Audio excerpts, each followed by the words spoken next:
Hey everyone, welcome to Mysteries and Crime. I'm your host, Melissa Thompson. Today is Tuesday, November 16th, 2021, and we have more to talk about with the Wells family. Okay, so Brian Entin from News Nation, I think all of you might know him from the Gabby Petito case. He is in Tennessee, and he is working on the Summer Wells case. So yesterday, Brian Entin gave us a short little synopsis of what happened. He said that everyone that is in the town didn't want him there. They don't like outsiders. They don't want to talk to him. Nobody wants to cooperate. He had a very hard time connecting with the Wells, trying to get an interview with them. And then he was finally granted an interview with them, but Candus would not speak to him at all. Not surprising. We'll talk about that in a little bit. And Brian Entin and his team were not allowed on the Wells property. Apparently, Don Wells came down and met Brian Entin, and they discussed a few things. Now, one of the top things that Brian Entin asked in those short little synopsis we got last night was, do you think that Candus had anything to do with this? And Donald's like, no. And he said the only thing that she did was make the mistake of finding the wrong friends. Okay, so I'd like to know, Don, who are the wrong friends?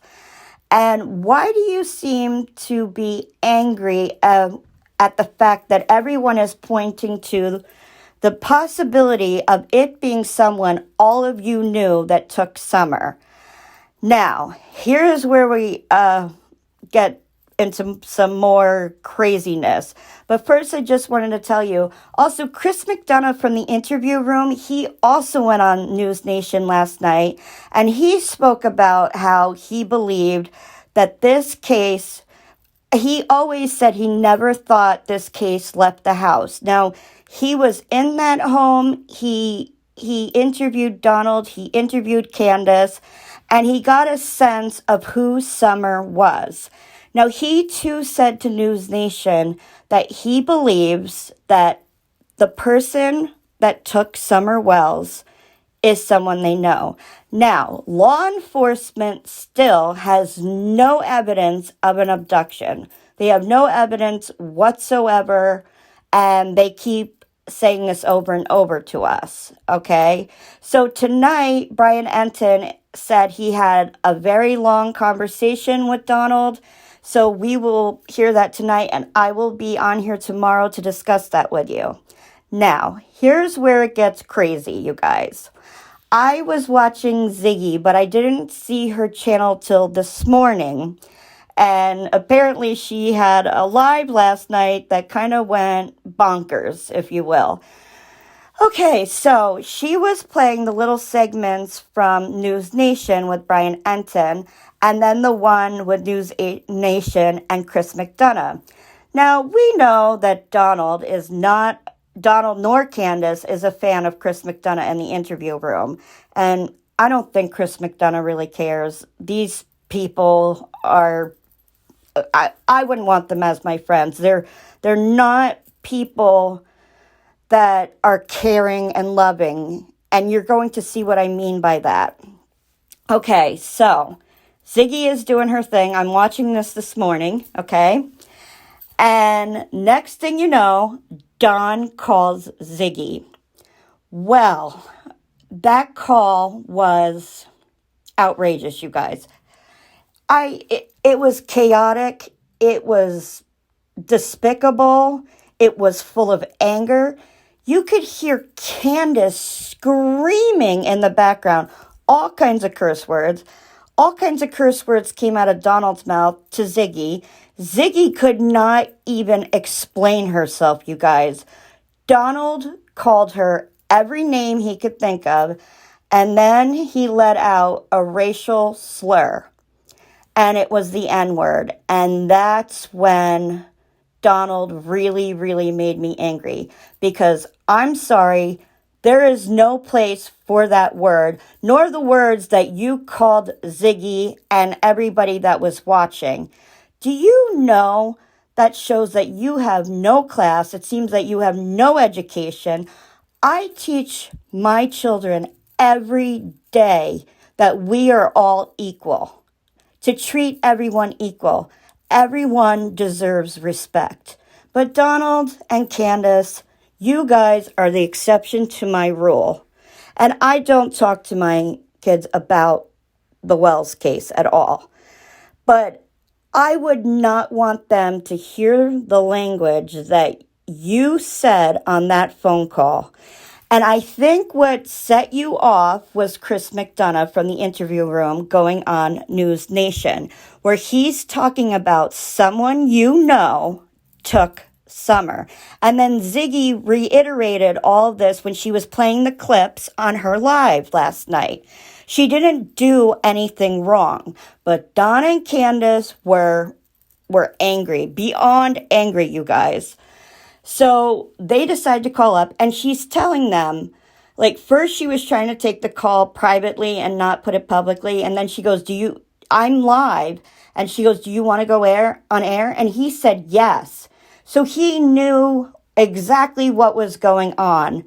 And the language that he used, you guys, I mean, gosh, I'm telling you, this is what happens when you make Don angry. And apparently Chris McDonough set him off, and he took it all out on Ziggy, because I think Chris McDonough intimidates Don, if you will. I really do. I think that Don knows Chris McDonough can read him like a book, frontwards, backwards, and everywhere in between. He's not hard to figure out. He's not this Christian man he claims to be. And I'm going to give you an example of what I'm talking about. Today, Gabby Petito's mom, Nicole Schmidt, her stepmother, Tara Petito, and her dad, Joe Petito, were on an interview with JB Bueno. Oh my gosh, you guys, I watched him so much and his name just slipped from my mind. I don't mean to be disrespectful. I'm sorry. Well, anyway, you could see the grief in their eyes. You could see the toll it has taken on them losing Gabby. Now, my eldest daughter that passed away, she would have been Gabby's age. So, and she had the blonde hair and blue eyes, just like Summer. In fact, if I showed you pictures of my daughter Taylor at that age, you would see quite a similarity. So I've taken all of this to heart, all of this. And the actions that Candus and Don show do not match the action of Gabby's family. Now, I know everyone grieves in a different way. But let me tell you, when I lost my daughter Taylor, I actually passed out, hit my head on the floor when I was told she is gone. I mean, honest to God, like fainted, blacked out, couldn't remember anything. And then they had to tell me all over again. So it was like she died twice. And I see in Gabby's mother, stepmother, stepfather, father, I see the grief in their face because it matches mine when I look in the mirror. It matches my husband's when I look at him. It matches Taylor's sister when I look at her. And I have friends that have lost children, so I know what grief looks like. And these two are not showing grief. They are showing hate and disgust. That's, in my opinion, to do what they did last night. And if you remember, when Donald gave a little interview about his arrest and that he has a lawyer, which is a public lawyer, his lawyer told him, stay off of YouTube, social media. He said in that little interview that he needs to be careful of what he goes on. So how stupid is he acting that he calls up Ziggy and says that nastiness to her last night?